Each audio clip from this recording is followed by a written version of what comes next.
আসসালামু আলাইকুম। Hello everyone. আরও একটি রেসিপি নিয়ে আপনাদের সামনে হাজির হয়েছি। আমার আজকের রেসিপি ঘরে বানানো টক দই। টক দই আমাদের শরীরের জন্য অনেক উপকারী একটি খাবার। আর এই টক দই যদি হয় ঘরে বানানো, তাহলে তো কোনো কথাই নেই। তাহলে চলুন দেরি না করে আজকে আমার রেসিপিটি আপনাদের সামনে শেয়ার করি। আর হ্যাঁ, আমি এই টক দইটি তৈরি করেছি প্যাকেটজাত দুধ দিয়ে, যা বাজারে খুব সহজেই পাওয়া যায়। তাহলে চলুন দেরি না করে শুরু করা যাক। এর জন্য আমি এখানে 1 লিটার পরিমাণ প্যাকেটজাত দুধ নিয়েছি। এবার চুলার হিটটা লো ফ্লেমে রেখে আমি দুধটা বলক আসা পর্যন্ত অপেক্ষা করব। অন্যদিকে আমি বাজার থেকে কিনে আনা একটি ছোট টক দই পানি ঝরানোর জন্য একটি ছাঁকনিতে নিয়ে নিয়েছি। এরপর আমি একটি হুইস্কের সাহায্যে দুধটাকে নেড়ে দিব, যেন তলানিতে দুধটা লেগে না যায়। কিছুক্ষণ পর পর আমি দুধটাকে এভাবে বলক আসার আগে পর্যন্ত নেড়ে নেড়ে বলক আনিয়ে নিব। দুধে যখন বলক চলে আসবে, তখন আমি চুলার হিটটাকে একদম হাই হিটে দিয়ে আবার মিডিয়াম আঁচে দিয়ে দুধটাকে 2 থেকে 3 বার এভাবে বলক আনিয়ে নিব। দুধটা যেহেতু প্যাকেটজাত প্যাস্টোরাইজড মিল্ক, সেই ক্ষেত্রে আমি দুধটাকে বেশি জাল করব না। আর এটা যেহেতু টক দই, এমনিতেও খুব বেশি একটা জাল করতে হবে না দুধে। দেখুন আমি যেভাবে হাই হিট আবার মিডিয়াম হিটে দিয়ে দিয়ে দুধটাকে বলক আনিয়ে আবার সেটাকে আগের অবস্থায় ফিরিয়ে আনছি, এভাবে জাস্ট কয়েকটা বলক দিয়ে দুধটাকে আমি নামিয়ে নিব।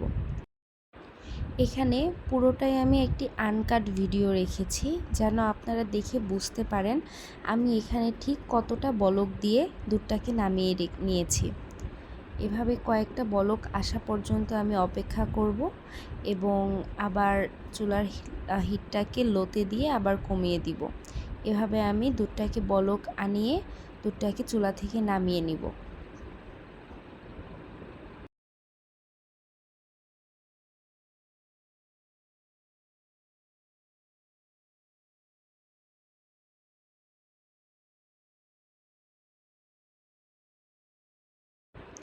আমার দুধটা জাল করা হয়ে গিয়েছে। এবার আমি একটি বোলের মধ্যে ঠান্ডা পানি নিয়ে তার উপর দুধটাকে ঠান্ডা করে নিচ্ছি। দুধটাকে এমনভাবে ঠান্ডা করে নিব যেন আমার আঙুল যখন আমি দুধের মধ্যে দিব, তখন যেন আমার আঙুল সেই তাপটা সহ্য করতে পারে। এরপর আমি যেই দইটা পানি ঝরাতে দিয়েছিলাম, দেখুন সেই দই থেকে কতটা পরিমাণ পানি বের হয়েছে। এবার আমি পুরো দইটাকেই দুধের সাথে দিয়ে ভালোভাবে নেড়ে নেড়ে মিশিয়ে নিব। এই কাজটা করতে হবে একটু ধৈর্য নিয়ে, সাথে একটু তাড়াতাড়ি করে, কারণ এই পর্যায়ে আমার দুধটা উষ্ণ গরম থাকবে। এরপরে যদি দুধটা বেশি ঠান্ডা হয়ে যায়, তাহলে অনেক সময় দই জমতে চায় না। তো এই কাজটা আমি একটু দ্রুত আর একটু ধৈর্য নিয়ে করেছি, যেন পুরো দুধের সাথে দইটা সুন্দরভাবে মিশে যায়। এরপর আমি এখানে দই জমানোর জন্য আজকে ব্যবহার করছি একটি স্টিলের মোল্ড, যেটা আমরা নর্মালি কেক বেক করে থাকি, সেরকম একটি মোল্ড আমি নিয়ে নিয়েছি। হাতের কাছে যেহেতু সবসময় মাটির হাঁড়ি থাকে না, তাই এটার মধ্যেও আমরা চাইলে দই বানাতে পারি। এরপর আমি পুরো দুধটাকে এই মোল্ডের মধ্যে ঢেলে দিয়েছি। দুধটা ঢালা হয়ে গেলে এবার আমি যেখানে দইটা গরম হতে বসাবো, সেই জায়গায় আমি প্রথমে পেপার বিছিয়ে নিয়েছি। একটু মোটা করে পেপার বিছিয়ে এর উপর আমি বাটিটা রেখে একটি স্টিলের ঢাকনা দিয়ে বাটিটাকে ঢেকে এর ওপর আবার আরেকটি পেপার একটু মোটা করে বিছিয়ে দিয়েছি। এরপর আমি পেপারের উপরে দিয়ে দিব কম্বল। কম্বলটা এমনভাবে আমি এখানে দিব যেন কোনো দিক দিয়ে বাতাস বের না হয়ে যেতে পারে, যে জায়গাটা যেন গরম থাকে এটা আমাদের শিওর হতে হবে, যেন জায়গাটা গরমের ভাপে যেন দইটা সুন্দরভাবে পারফেক্টলি জমে যায়। এরপর কম্বল দেওয়ার পরে আমি এর উপরে একটি বালিশ দিয়ে দিয়েছি। এরপর আমি প্রায় 7 ঘন্টার মতো এটাকে রেখে দিয়েছিলাম এভাবে। আমি রাতে বসিয়েছিলাম, পরের দিন সকালবেলা আমি এটাকে খুলেছি।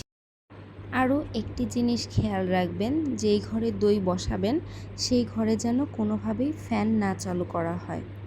দেখুন পরের দিন সকালবেলা আমার দইটা কি সুন্দরভাবে জমে গিয়েছে মাশাআল্লাহ। দইটা তোলার পরে আমি দইটাকে ফ্রিজে রেখে দিয়েছিলাম প্রায় 3 ঘন্টার জন্য। দেখুন ফ্রিজ থেকে বের করার পরে আমার দইটা কি সুন্দরভাবে জমে গিয়েছে মাশাআল্লাহ। আপনারাও চাইলে এভাবেই স্বাস্থ্যকর উপায়ে সুন্দরভাবে টক দই ঘরেই বানিয়ে ফেলতে পারেন, যা আমাদের হজমের জন্য অনেক ভালো। আমার আজকের রেসিপিটি যদি আপনাদের ভালো লেগে থাকে তাহলে আপনারাও বাসায় ট্রাই করবেন আর আমাকে কমেন্টের মাধ্যমে জানাবেন। আজকের মতো এই পর্যন্তই। আল্লাহ হাফেজ।